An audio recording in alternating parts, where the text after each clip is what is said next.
بسم الله الرحمن الرحيم. يا أيها النبي لم تحرم ما أحل الله لك تبتغي مرضات أزواجك والله غفور رحيم. قد فرض الله لكم تحلة أيمانكم والله مولاكم وهو العليم الحكيم. وإذا سر النبي إلى بعض أزواجه حديثا فلما نبأت به وأظهره الله عليه عرف بعضه وأعرض عن بعض، فلما نبأها به قالت من أنبأك هذا؟ قال نبأني العليم الخبير.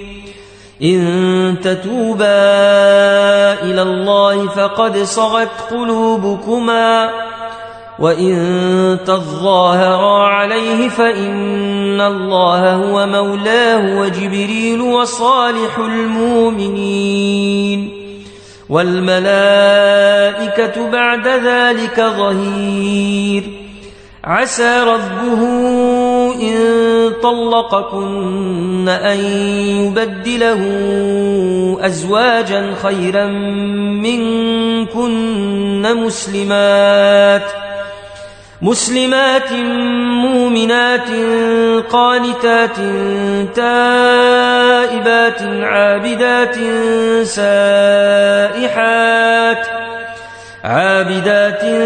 سائحات ثيبات وأبكارا.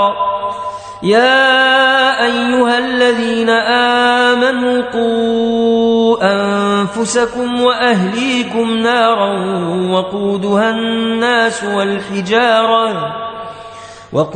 الناس والحجارة عليها ملائكة غلاظ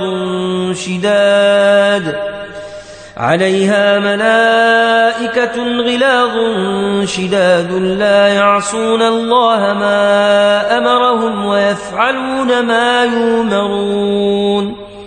يا أيها الذين كفروا لا تعتذروا اليوم إنما تجزون ما كنتم تعملون. يا أيها الذين آمنوا توبوا إلى الله توبة نصوحا عسى ربكم أن يكفر عنكم سيئاتكم ويدخلكم جنات تجري من تحتها الأنهار يوم لا يخزي الله النبي والذين آمنوا معه نورهم يسعى بين أيديهم وبأيمانهم يقولون ربنا أتمم لنا نورنا واغفر لنا إنك على كل شيء قدير. يا أيها النبي أجاهد الكفار والمنافقين واغلظ عليهم ومأواهم جهنم وبئس المصير.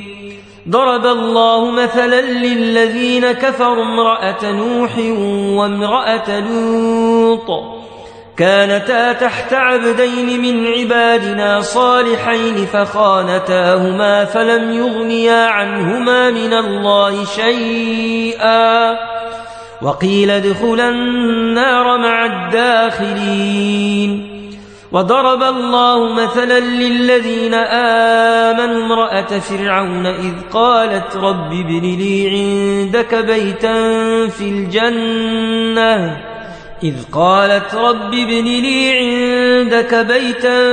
في الجنة ونجني من فرعون وعمله ونجني من القوم الظالمين. ومريم ابنة عمران التي أحصنت فرجها فنفخنا فيه من روحنا وصدقت بكلمات ربها وكتابه وكانت من القانتين.